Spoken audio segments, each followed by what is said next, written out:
Today I'm going to be doing my 18 and 19 weeks pregnancy update. I will be 20 weeks pregnant tomorrow, and later on today I'm going for my 20 week scan, my anomaly scan, and we're really excited to see baby girl and see how she's doing, because it's been 3 weeks since we've seen her, so it'll be really nice to see her.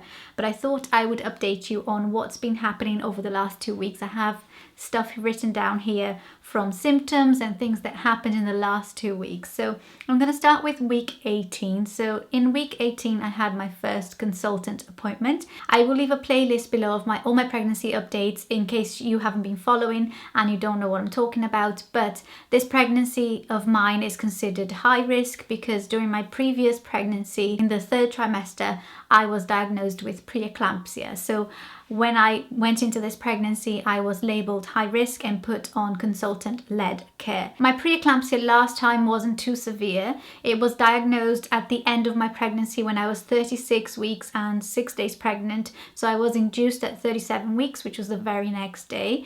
But it was enough for them to keep an eye on me this time round. So I had my first consultant appointment, which was interesting. It was what I expected. She just asked a lot of questions and checked on lots of things. My baby's weight, because he was also low birth weight. If I was on any medication for high blood pressure. So it was a really thorough appointment with the obstetrics consultant, I think. But the most important thing that came out of that appointment was that the doctor put me on aspirin tablets, and I thought I should have been taking them from 12 weeks, but when I asked my midwife at my 10 weeks appointment, she said that she hadn't heard about this yet, and I was a bit confused because everybody that I had spoken to so far who had had problems with previous pregnancies, especially preeclampsia, said that it was the thing to do. And this doctor consultant was really surprised that I wasn't already on aspirin. She did say, start it from right now. It won't be as effective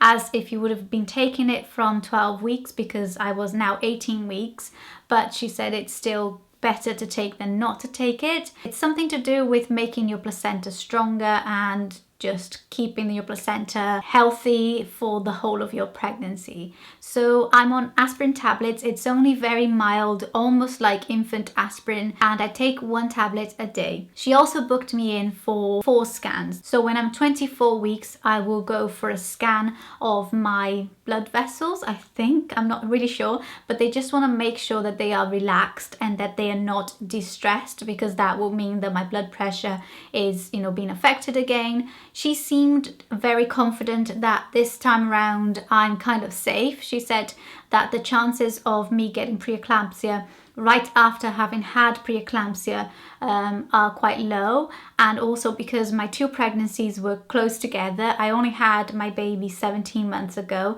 so she said that that is also a good factor for me, because everything that made my body relax after I gave birth and go back to normal is still in place. So that was like the recommendation from the doctor, was that maybe I should stop panicking, because she did see on my face that I was very worried and very tense about the whole preeclampsia thing. And she said that she wasn't worried about me as a patient, but that she'll keep monitoring me. So my next scan will be the scan to see these blood vessels, arteries, whatever they are, make sure that they are relaxed. And then she booked me in for 3 growth scans, 1 in December, 1 in January, 1 in February, which makes it also very real, because in February, I'm going to be like on the home stretch, really. My due date is the beginning of March. So yeah, I'm really kind of planning for this baby to be born towards the end of Feb and beginning of March, just because last time I gave birth at 37 weeks. I'm kind of prepared for, if that happens again, then I know that I'm prepared. That's what happened at my consultant appointment and the follow-up appointments that I got. Like I said, later on today I have my 20-week scan, which is so exciting, and I can't wait to see baby again. We've already found out with a private scan that we're expecting a baby girl. If you haven't seen my gender reveal video, I'll leave it linked here just in case, but you already know by watching this video that we're having a baby girl. So let's see what else happened for my 18 weeks. So I gained a little bit more weight, and I found when I was 18 weeks that I was looking really round, and I didn't look round with James at all. My bump was just so pointy, but I did put on weight all over my body. And with this pregnancy, I found that I'm looking round, but I've only put weight on my bump and on my front, and the rest of my body still looks the same-ish, you know, apart from here and there, but I've put on a little bit more weight. I'm going to put the weight progression here because it might be interesting to some of you.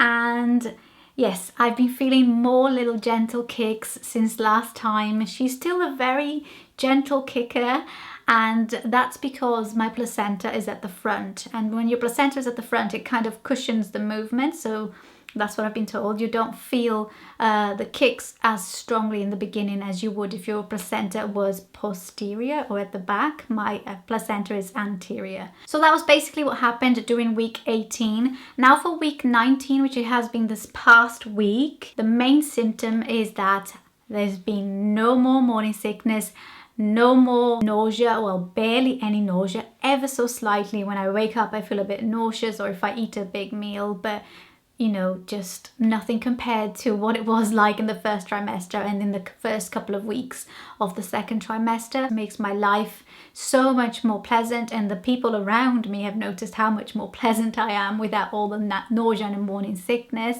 And also that I've been feeling great. I've just been feeling so like myself and so good. And I wanted to say this on an update because I want to show that, you know, there is a bad side and a good side to pregnancies. I don't always want to paint pregnancy as this awful picture. I know that I try to be as realistic as possible, and almost all of my updates have had, you know, like difficult times and things that I've been getting over, and I just wanted to share that I'm feeling great, so that it is possible for you to be pregnant and to feel happy and to be healthy and to feel good about yourself, which is how I'm feeling right now.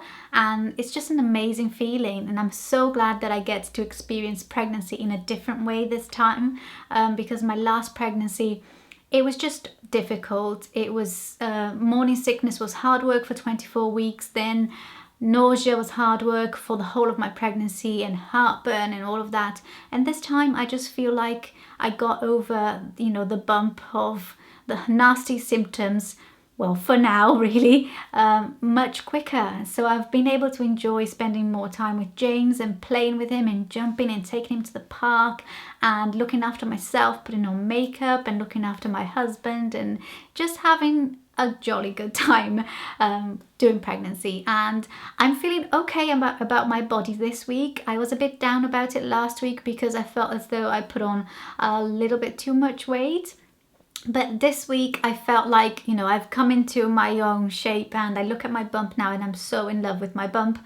Absolutely love looking at my little bump, which I'll show you a shot later on in the video.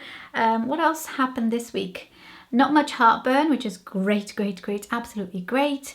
I can eat whatever I want now and I don't feel many side effects. I think the only things I feel is what all pregnant women feel, which is like really full after a meal, maybe a bit uncomfortable when you eat certain foods. And yeah, just because I'm carrying quite high as well, I find that I get a bit out of breath really quickly, but that's just minor symptoms and I can totally deal with them. Now, an update on my back pain. That has not got any easier. It's only got worse and worse and worse. And now my back really hurts even when I don't do much at all. And now it's moving back even further down into my bottom. So I still don't know if it's SPD. I've started to get some weird pains on my legs in the middle of the night. It's almost like a dull ache on one of my legs, and it just stops me from sleeping. It wakes me up and my leg is aching for a long time until it stops. It's nothing crippling, but it really is, you know, just achy and painful. I don't know what it is. Let me know if you've experienced this before, but this is a new symptom for me. I didn't have this last time. Another thing that I've been getting, which is new, is tingly hips. And I think this could be caused by stretching, maybe stretch marks coming on my hips or something. I don't know if it has anything to do with the back pain, but every night when I go down to sleep, when I lie down on my bed, I get tingly hips, really tingly, almost itchy hips, and it takes a few minutes for it to stop, and then it stops and it settles and I don't feel it anymore. So that's been a bit weird, but these were the symptoms I've had this last week. What else? my boobs.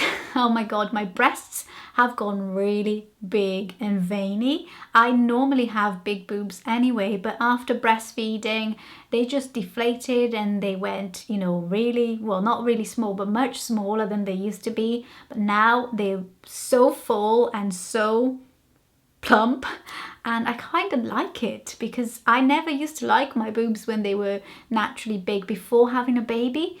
After breastfeeding, I appreciated my pre-breastfeeding, pre-baby boobs. And now that I'm pregnant again, my boobs are kind of like back to normal. And I'm like, oh yes, that's much nicer.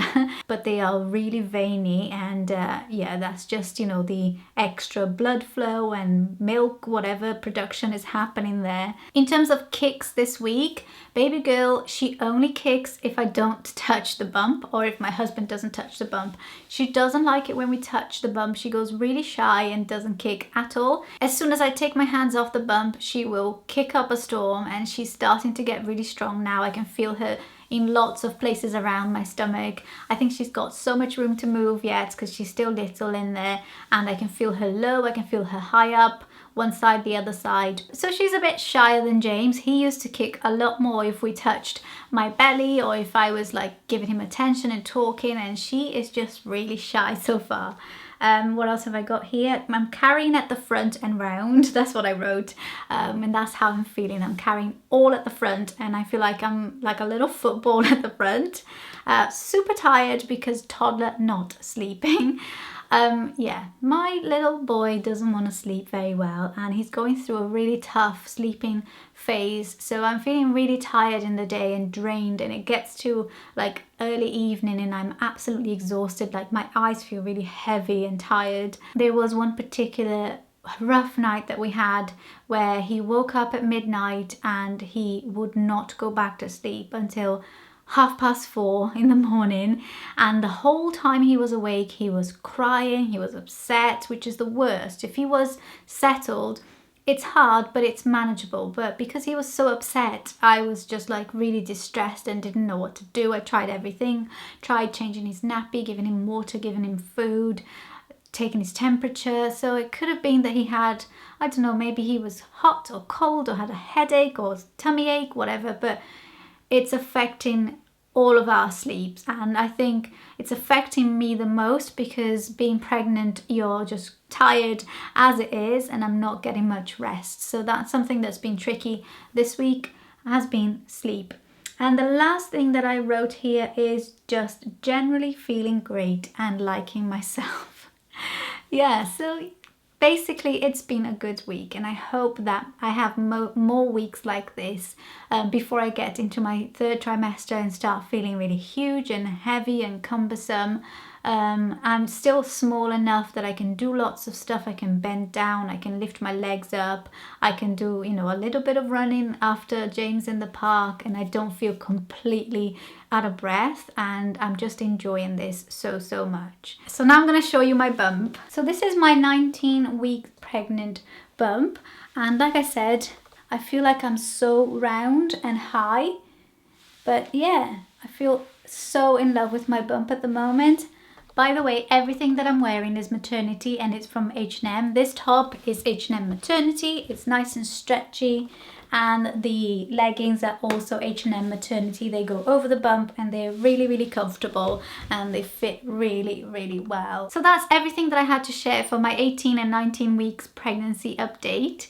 I hope you liked this video. If you did, make sure to give it a big thumbs up, and if you like my videos in general in pregnancy updates, don't forget to subscribe so that you get notified whenever I upload a new video. Also, check out my social media channels, especially Instagram and Facebook. I always post bump shots and pregnancy updates and toddler updates and scan pictures, just like general things. I hope you're having a lovely day, and I'll see you very soon.